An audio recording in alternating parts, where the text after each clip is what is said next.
Assalamualaikum warahmatullahi wabarakatuh. Perkenalkan, kami dari kelompok 5.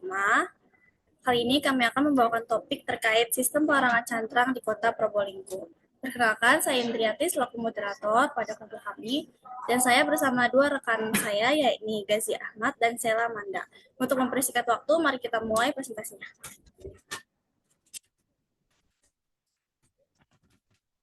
Jadi untuk yang pertama itu kita akan membahas mengenai latar belakang. Cantrang awalnya merupakan alat tangkap sederhana berbentuk kantong ataupun kerucut. Nah, cantrang sendiri termasuk ke dalam golongan alat tangkap tepat kantong ataupun senet ya. Nah, cantrang ini digunakan untuk menangkap ikan demersal dengan cara melingkari jaring di perairan lalu ditarik ke kapal dengan bantuan tenaga manusia ataupun tenaga mesin. Seiring berjalannya waktu, cantrang berkembang menjadi lebih modern, tetapi berpotensi merusak lingkungan laut. Cantrang yang modern ini menimbulkan beberapa dampak ekologis, contohnya seperti kerusakan ekosistem laut dan banyaknya tangkapan sampingan ataupun bycatch. Menurut data WWF tahun 2015, disebutkan bahwa sekitar 18 sampai dengan 40% hasil tangkapan dari cantrang itu bernilai ekonomis. Sedangkan 60 sampai 82% sisanya berupa tangkapan sampingan ataupun bycatch dan tidak dimanfaatkan yang sebagian besar akhirnya dibuang ke laut dalam keadaan kondisi yang sudah mati. Nah, kondisi tersebut mendorong pemerintah menerbitkan Permen KP nomor 2 tahun 2015 tentang pelarangan penggunaan cantrang. Dari peraturan ini timbul beberapa polemik antara pemerintah dan juga nelayan dan penolakan dari sebagian nelayan karena dianggap mengancam mata pencaharian mereka. Alasan terjadinya konflik dikarenakan belum adanya konsel ataupun lembaga terpadu yang mengakomodasi berbagai kepentingan terkait adanya pelarangan cantrang. Ketiadaan forum koordinasi membuat kebijakan yang diterapkan belum sepenuhnya memperhatikan keseimbangan antara aspek lingkungan, sosial, dan juga ekonomi dari para pemangku kepentingan, terutama nelayan lokal yang menggantungkan hidupnya pada alat tangkap cantrang ini.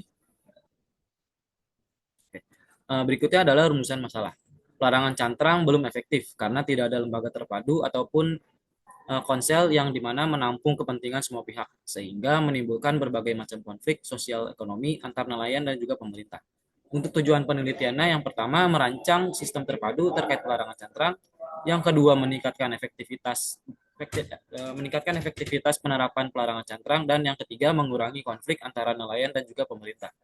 Untuk manfaat penelitian ini sebagai masukan bagi pemerintah dan juga nelayan untuk mewujudkan pengelolaan perikanan yang lebih efektif dan juga berkelanjutan. Lalu, bagi kebagian metode penelitian, waktu dan tempat, yakni penelitian sistem pelarangan cantrang di Probolinggo dilaksanakan pada tanggal 19 September sampai dengan 1 Oktober di tahun 2025 di ruang C4 Fakultas Perikanan dan Ilmu Kelautan. Next.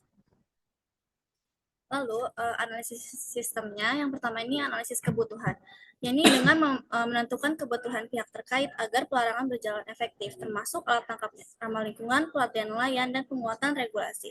Lalu formulasi masalahnya, yakni mengidentifikasi akar masalah seperti kurang koordinasi, minim sistem pendukung nelayan dari transisi, dan kelembagaan yang belum optimal. Lalu identifikasi sistem informasinya, yakni memetakan komponen dan hubungan dalam sistem pelarangan dengan diagram causal loop dan analisis input-output.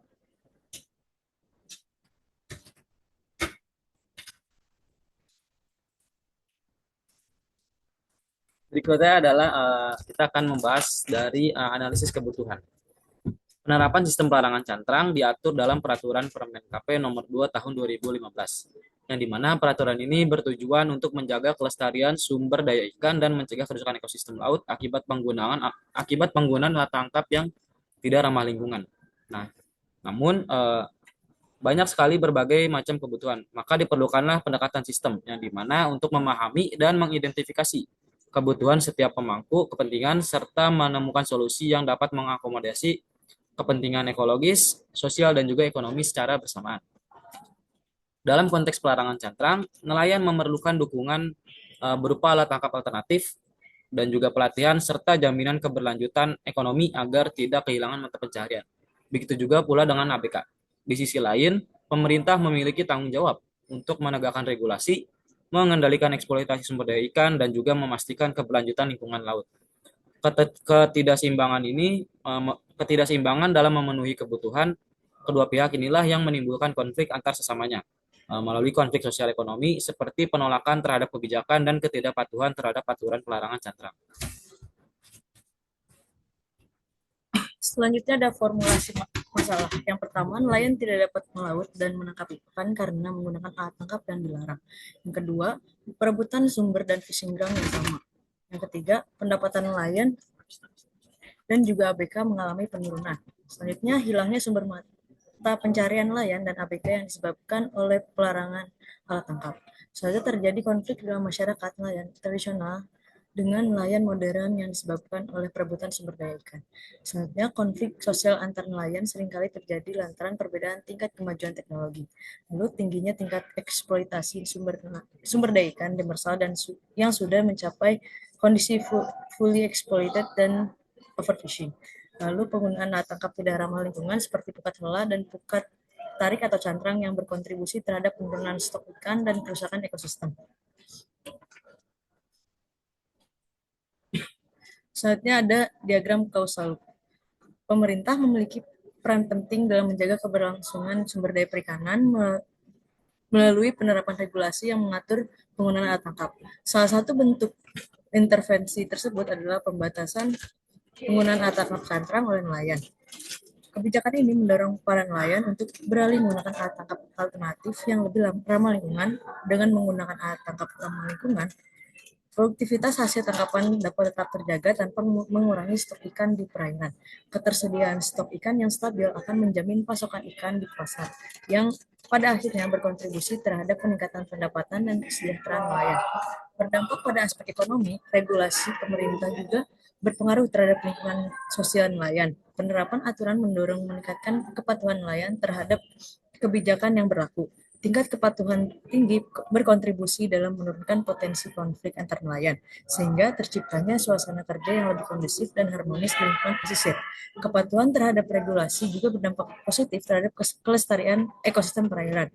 Nelayan yang beroperasi sesuai cenderung menerapkan praktik penangkapan yang ramah lingkungan, sehingga keseimbangan ekosistem laut tetap terjaga.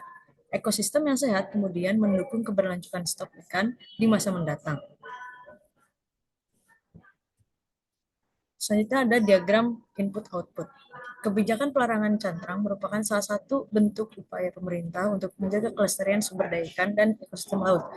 Lingkungan kebijakan diatur oleh regulasi seperti Peraturan Pemerintah Kelautan dan Perikanan Nomor 2 Tahun 2015 serta Perda yang menekankan penggunaan alat tangkap ramah lingkungan.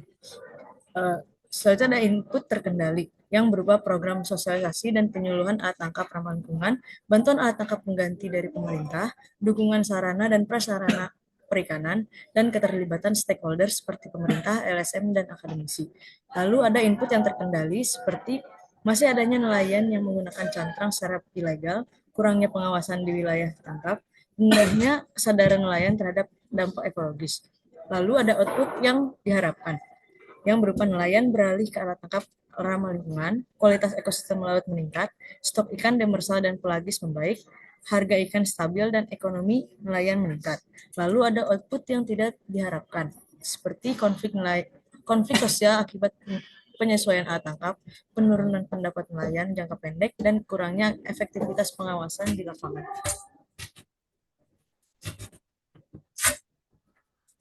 Lalu kesimpulan dari kelompok kami, ya ini sistem terpadu pelarangan cantrang ini perlu ditingkatkan untuk kebijakan di kota Probolinggo tersebut melalui pendekatan yang menyeimbangkan aspek ekologi, sosial, dan ekonomi.